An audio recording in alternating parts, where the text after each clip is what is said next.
Andhra Pradesh liquor scam సంబంధించి నిన్నటి రోజున ఈడీ రంగంలోకి దిగింది.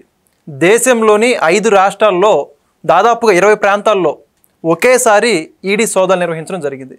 మరి మొత్తానికి ఈ యొక్క ఈడీ రంగంలోకి దిగి సోదాలు నిర్వహించినటువంటి నేపథ్యంలో ఆంధ్రప్రదేశ్ లిక్కర్ స్కామ్ ఎటువైపు మలుపు తీసుకోబోతుందో మరింత సమాచారం తెలుసుకునేందుకు మనతో ఉన్నారు ప్రముఖ రాజకీయ విశ్లేషకులు రాయేష్ అప్సాని గారు.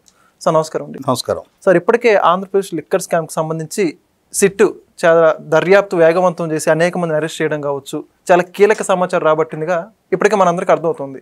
ఇప్పుడు ఈడీ రంగంలోకి దిగి ఈ యొక్క ముడుపులకు సంబంధించి ఎవరెవరికి ఎంత ముట్టాయి, డొల్ల కంపెనీలు, వీటన్నిటి కూడా ఒకేసారి రంగంలోకి దిగి సోదాలు నిర్వహించడం ఇంకా చర్చనీయాంశంగా మారింది. మరింత సమాచారం రావచ్చు అంటారా? ఈ లిక్కర్ కేసు యూటర్న్ ఎటువైపు తీసుకోబోతున్నారు? అంటే లిక్కర్ కేసు యూటర్న్ తీసుకోవట్లా. యూటర్న్ తీసుకోవటం ఇన్ ద సెన్స్ కేసు ఎక్కడ మొదలైందో అక్కడికి రావటం. కానీ లిక్కర్ కేసు అసలు సిసలు అంతిమ దోపిడీదారుడిని కలుగులో నుంచి జుట్టు పట్టుకొని బయటికి లాక్ రావడానికి కావాల్సిన రంగం సిద్ధం చేస్తూ ఉంది.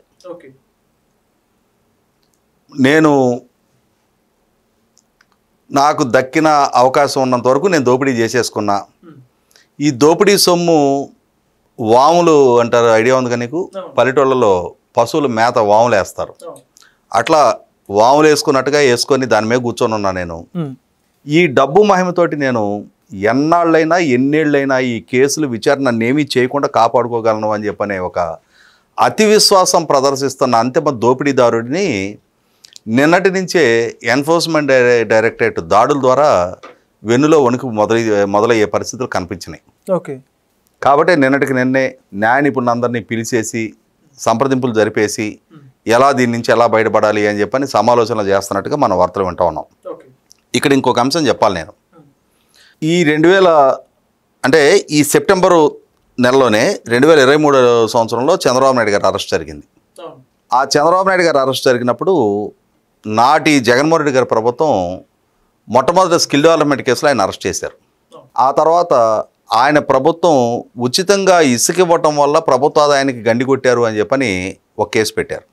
ఫామ్ అవని అంటే అసలు ఏ అలైన్మెంట్ కాలేదు, రోడ్డు ఫార్మేషన్ అవ్వలేదు, ఏమీ జరగని ఇన్నర్ రింగ్ రోడ్డు అలైన్మెంట్ మార్పు వల్ల హెరిటేజ్కి లబ్ధి చేకూర్చుకున్నారని నాకు కేసు పెట్టారు.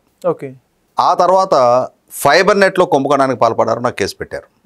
తర్వాత మద్యం పాలసీలో అక్రమాలకు పాల్పడ్డారు, మద్యం షాపుల యజమానులకు లబ్ధి చేకూర్చారని ఒక కేసు పెట్టారు. ఇట్లా 5 కేసులు పెట్టారు.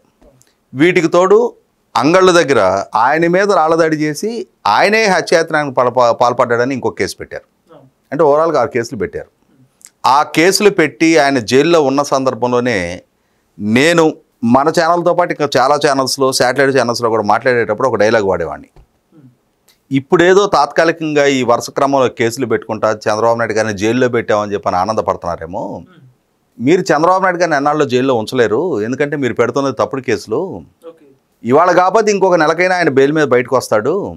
కానీ రాబోయే ఎన్నికల్లో మీరు గనక ఓడిపోయి మళ్ళీ తిరిగి చంద్రబాబు నాయుడు గారి ప్రభుత్వం కనుక అధికారంలోకి వచ్చింది అని అంటే ఈ 5 ఏళ్ల మీ పాలనలో జరిగిన దోపిడీ, అరాచకాలు, ఆక్రమణలు, అవినీతి, మీరు పాల్పడ్డ వ్యవస్థల విధ్వంసం మీద గనక సక్రమంగా రాబోయే ప్రభుత్వం కనుక విచారణ చేస్తే మీ మీద నమోదయ్యే కేసులకి మీరు మళ్ళీ వాటి నుంచి బెయిల్ దక్కించుకొని బయటికి రావాలి అన్నా కూడా ఈ రాష్ట్రానికి ఎప్పటికైనా సరే కేఏ పాల్ ముఖ్యమంత్రి అయితే ఆనాటికి మీకు అవకాశం దక్కాల్సిందే తప్ప మీకు మళ్ళీ బెయిల్ మీద బయటికి రావడానికి కూడా ఆస్కారం ఉండదని చెప్పేవాడిని. ఇంకా చంద్రబాబు నాయుడు గారి ప్రభుత్వం చాలా ఉదాసీనంగా ఆయన హయాంలో జరిగిన చాలా తప్పుల్ని పెద్దగా పరిగణలోకి తీసుకోకుండా ఈ మద్యం అక్రమాల మీద మాత్రమే ఫోకస్ చేసింది. వీటికి తోడు తుమ్మా విజయ్ కుమార్ రెడ్డి అనే INPR కమిషనర్గా ఉన్న వ్యక్తి ఆ రోజు తన అధికారాన్ని దుర్వినియోగం చేసి జగన్మోహన్ రెడ్డి గారి కుటుంబ యాజమాన్యంలో ఉన్న సంస్థలకి 100 కోట్ల రూపాయల ప్రజాధనాన్ని యాడ్ రెవెన్యూ రూపంలో కట్టబెట్టాడని చెప్పిన ఒక కేసు. ప్రత్యక్షంగా జగన్మోహన్ రెడ్డి గారికి ఎఫెక్ట్ అయ్యే కేసులు 2. కానీ వాస్తవంగా నాబోటాడికి గనక అవకాశం అధికారం ఇస్తే ఇప్పటికి ఒక 30-40 కేసుల్లో జగన్మోహన్ రెడ్డి గారిని ఫిక్స్ చేయడానికి కావాల్సినంతటి డాక్యుమెంట్ ఎవిడెన్స్ ఉంది. కానీ చంద్రబాబు నాయుడు గారు కొంచెం కాదు చాలా పెద్ద మనసుతోటి పెద్ద మనిషి తనాన్ని ప్రదర్శిస్తా జగన్మోహన్ రెడ్డి గారి విషయంలో ఇవన్నీ ఎందుకులే అని చెప్పని కొంత లైటర్ వేలోనే డీల్ చేస్తూ ఉన్నారు. కానీ ఇప్పుడు ఈ కేసు జగన్మోహన్ రెడ్డి గారి పార్టీ, జగన్మోహన్ రెడ్డి గారి అనుయాయులు, జగన్మోహన్ రెడ్డి గారి శ్రేణులు, వాళ్ళ సొంత మీడియా, వాళ్ళ సోషల్ మీడియా పుష్కరాల సంబరాలకి సిద్ధమవుతూ ఉన్నారు. పుష్కరాల సంబరాలు అంటే ఏదో గోదావరి పుష్కరాలు, కృష్ణా పుష్కరాలు అనుకున్నారు. రేపు 23వ తారీఖు వస్తే జగన్మోహన్ రెడ్డి గారి 11 అక్రమాస్తుల కేసుల్లో ఆయనకి బెయిల్ దక్కి 12 ఏళ్ళు పూర్తవుతుంది. ఒక పుష్కరం పూర్తవుతుంది. ఈ దేశంలో ఇంతటి ఘనత సాధించిన నాయకుడు మా నాయకుడు కదా అని చెప్పని ఆహా అని ఆయన ఇంకా తేరిపార చూసుకుంటా మైమరిచిపోయి సంబరాలకు సిద్ధమవుతూ ఉన్నారు వాళ్ళు. ఇంతటి ఘనత సాధించిన ఇంకొక నాయకుడు ఈ దేశంలో ఉన్నాడా, ఈ ఘనత మా నాయకుడికే సొంతం అని చెప్పని అటువంటి సంబరాలకు సిద్ధమవుతున్న టైంలో నిన్న ఎన్ఫోర్స్మెంట్ డైరెక్టరేట్ ఇప్పటికే గత 5-6 నెలలుగా సిట్టు జరుపుతున్న విచారణలో చాలా కీలకమైన సాక్ష్యాధారాలు సేకరించారు. అసలు ఈ మోడస్ ఆఫ్ ఆపరెండి ఎలా జరిగింది, దీని ఆలోచన రూపకర్తలు ఎవరు, ఆలోచన ఎక్కడ జరిగింది, ఎవరెవరు ప్రమేయంతో ఈ మద్యం పాలసీ రూపకల్పన జరిగింది, విజయసాయి రెడ్డి లాంటి వాళ్ళు, వాసుదేవ్ రెడ్డి లాంటి వాళ్ళు, సత్యప్రసాద్ లాంటి వాళ్ళు ఇప్పటికే ఆనాడు జరిగిన ఈ మద్యం అక్రమాలకు సంబంధించిన, ఈ అవినీతి భాగోతాలకు సంబంధించిన పూర్తి వివరాలు సిట్కి వెల్లడి చేస్తున్నారు. దానికి తోడు సిట్టు జరిపిన విచారణలో కూడా ఎవరెవరి ప్రమేయం ఉంది, ఎవరెవరికి ఎంత దక్కింది, ఎవరెవరు ఏ విధంగా ఎక్కడెక్కడ ఆస్తులు కొనుగోలు చేశారు, ఆస్తులు కొనుగోళ్లు చేసిన స్పెసిఫిక్ డాక్యుమెంట్ నెంబర్స్తో కూడా, అంటే సేల్ డీడ్ ఎగ్జిక్యూట్ అయిన డేటు విత్ డాక్యుమెంట్ నెంబర్తో కూడా ఇప్పటికే సిట్టు సాక్ష్యాధారాలు సేకరించింది. ఎవరెవరు అత్తల పేర్ల మీద పెట్టారు, ఎవరెవరు భార్యల పేరు మీద పెట్టారు, ఎవరెవరు బామొద్దుల పేర్ల మీద పెట్టారు, ఈ కీలకమైన సమాచారం మొత్తం రాబట్టింది.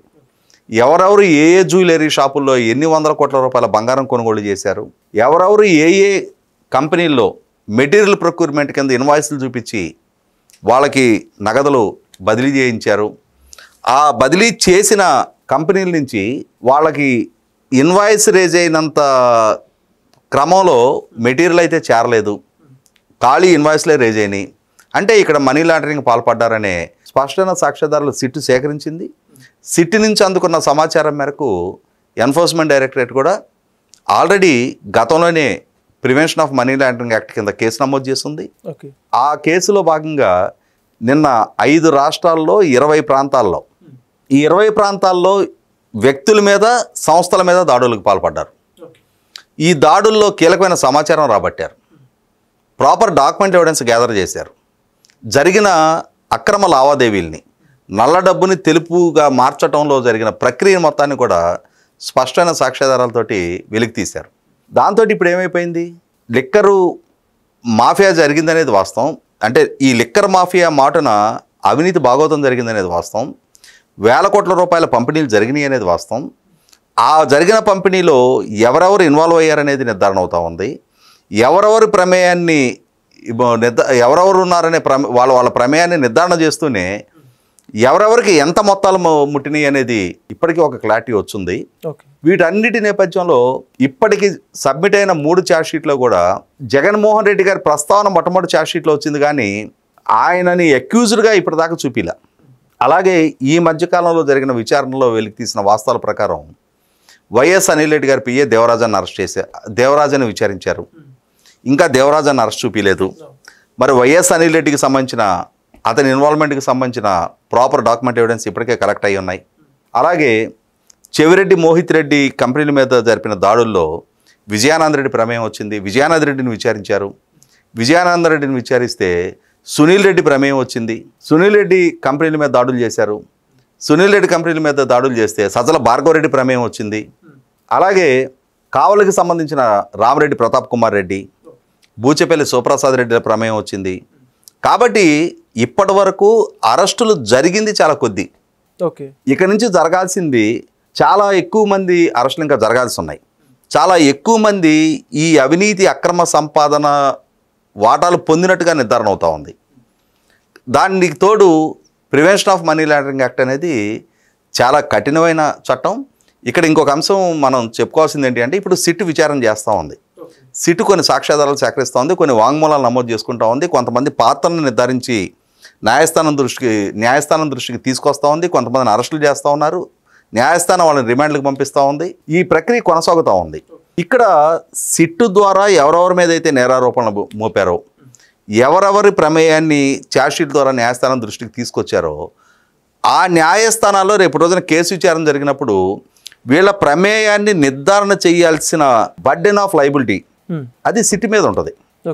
కానీ ఎన్ఫోర్స్మెంట్ డైరెక్టరేట్ కేసులో రివర్సు, పలానా వ్యక్తి పలానా ట్రాన్సాక్షన్ ద్వారా పలానా సంస్థ నుంచి మనీ లాండరింగ్కి పాల్పడ్డాడు, ఇంత అమౌంట్ అతను నల్ల డబ్బుని తెల్ల డబ్బుగా మార్చుకున్నాడు, ఈ మార్చుకునే ప్రక్రియలో పలానా సంస్థ సహకరించింది అని చెప్పని ఒక ఆరోపణతోటి ఎన్ఫోర్స్మెంట్ డైరెక్టరేటు ఒకరి మీద ఛార్జెస్ ఫ్రేమ్ చేసి అరెస్టు చేసి కోర్టులో పెడితే, నేను అటువంటి నేరానికి పాల్పడలేదు, ఆ నేరంతో నాకు సంబంధం లేదు, ఆ నేరంలో ఇన్వాల్వ్ అయ్యాని అని చెప్తున్న ట్రాన్సాక్షన్లతో నాకు ఎటువంటి సంబంధ బాంధవ్యాలు లేవు అని చెప్పని నిరూపణ చేసుకోవాల్సిన బాధ్యత బర్డెను ఇతని మీద ఉంటుంది, ఈడీ మీద కాదు. అంటే సిట్టు నమోదు చేసిన కేసులోనేమో సిట్టు మీద బాధ్యత ఉంటుంది, అంటే ఆ ముద్దాయికి సంబంధించిన ప్రమేయాన్ని నిర్ధారణ చేయించాల్సిన బాధ్యత. ఇక్కడ న్యాయస్థానం ముందు తన నిజాయితీని నిరూపించుకోవాల్సిన బాధ్యత ఈ కన్సర్న్ అక్యూజ్డ్ మీద ఉంటుంది. కాబట్టి ఇక్కడ ఈ ఎన్ఫోర్స్మెంట్ డైరెక్టరేటు నిన్న జరిపిన దాడుల ద్వారా ఇప్పటికే చాలా కీలకమైన సమాచారం రాబట్టినట్టుగా అర్థమవుతా ఉంది. దాంతో జగన్మోహన్ రెడ్డి గారి ప్రమేయం ఆల్రెడీ ఇప్పటికే నిర్ధారణ అయిపోయినట్టుగా సమాచారం ఉంది. బహుశా నేను అనుకోవటం జగన్మోహన్ రెడ్డి గారి అరెస్టు సిట్ ద్వారా కాకుండా ఎన్ఫోర్స్మెంట్ డైరెక్టరేట్ ద్వారా జరగడానికి ఆస్కారం ఉంది. ఇప్పుడు నిన్నటి ఈడీ దాడులతోటి వైసీపీ శ్రేణులు ఒక కన్ఫ్యూజన్లో పడిపోయారు. ఇప్పుడు మనం పుష్కరాల సంబరాలు చేసుకోవాలా, లేకపోతే రేపు సార్ని ఏదన్నా ఈడీ ఎత్తుకెళ్ళి తిహార్లో పెడితే కవితని విచారణకు పిలిచినప్పుడు మొత్తం ట్రైన్లు ఫ్లైట్లు వేసుకొని టీఆర్ఎస్ శ్రేణులు మొత్తం ఢిల్లీ వెళ్ళినట్టుగా మనం కూడా అక్కడికి వెళ్ళి తిహార్ ముందు బల ప్రదర్శన చేద్దామా, మరి ఏంటి మన తక్షణ కర్తవ్యం అని చెప్పని వాళ్ళు కూడా కన్ఫ్యూజన్లో ఉన్నారు. ఒకటైతే వాస్తవం, ఇప్పుడు ఎన్ఫోర్స్మెంట్ డైరెక్టరేట్ ద్వారా కనుక జగన్మోహన్ రెడ్డి గారు అరెస్ట్ కావడం జరిగితే ఆటోమేటిక్గా గత 12 సంవత్సరాలుగా ఆయన అనుభవిస్తూ వస్తున్న హనీమూన్ పీరియడ్ కూడా ఇక ముగిసినట్టే. ఇన్నాళ్లుగా నేను ముఖ్యమంత్రిగా కొనసాగుతున్నా కాబట్టి వ్యక్తిగత హాజరు నుంచి నాకు మినహాయింపు ఇవ్వండి, నేను విచారణకు వస్తే ఆ సందర్భంలో కోర్టులో హాజరయ్యే మిగిలిన కక్షిదారులకి నా భద్రతా సిబ్బంది వల్ల ఇబ్బందికరమైన పరిస్థితులు ఎదురవుతాయి కాబట్టి నాకు విచారణ నుంచి వ్యక్తిగత హాజరు మినహాయింపు ఇవ్వండి అని చెప్పని రకరకాల కారణాలతోటి క్వాష్ పిటిషన్లు, డిశ్చార్జ్ పిటిషన్లు అంట తన మీద పుష్కర కాలం నాడు నమోదయ్యి ఉన్న, పుష్కర కాలం కాదు 14 సంవత్సరాల క్రితం నమోదయ్యి ఉన్న, పుష్కర కాలంగా బెయిల్ ఫెసిలిటీ ఎంజాయ్ చేస్తున్న కేసుల్లో కూడా ఆ బెయిల్ కూడా రద్దవడానికి ఆస్కారం ఉంటుంది. అదే సందర్భంలో ఆయన ప్రమేయాన్ని నిర్ధారించే స్పష్టమైన సాక్ష్యాధారాలు ఎన్డీఏ కూటమి ప్రభుత్వం దగ్గర ఇంకా చాలా అంశాలకు సంబంధించి ఉన్నాయి. నేను ఇందాక చెప్పినట్టుగా నేనే ఒక పెద్ద చాంతాడంత లిస్టు చెప్పగలను జగన్మోహన్ రెడ్డి గారి మీద ఏ ఏ కేసులు నమోదు చేయొచ్చు అని చెప్పని. ఒక సామాన్యుడికి నాకే అంతటి అవగాహన ఉన్నప్పుడు ప్రభుత్వం దగ్గర, విచారణాధికారుల దగ్గర, లీగల్ టీం దగ్గర, పాలకుల దగ్గర వాళ్ళకి ఇంకెంత సమాచారం ఉంటుంది?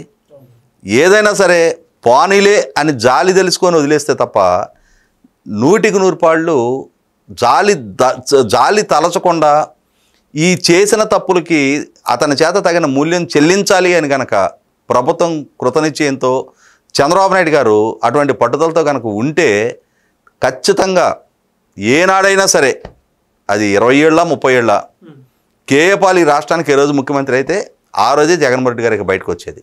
Thank you sir. Please subscribe to Leo News for more videos.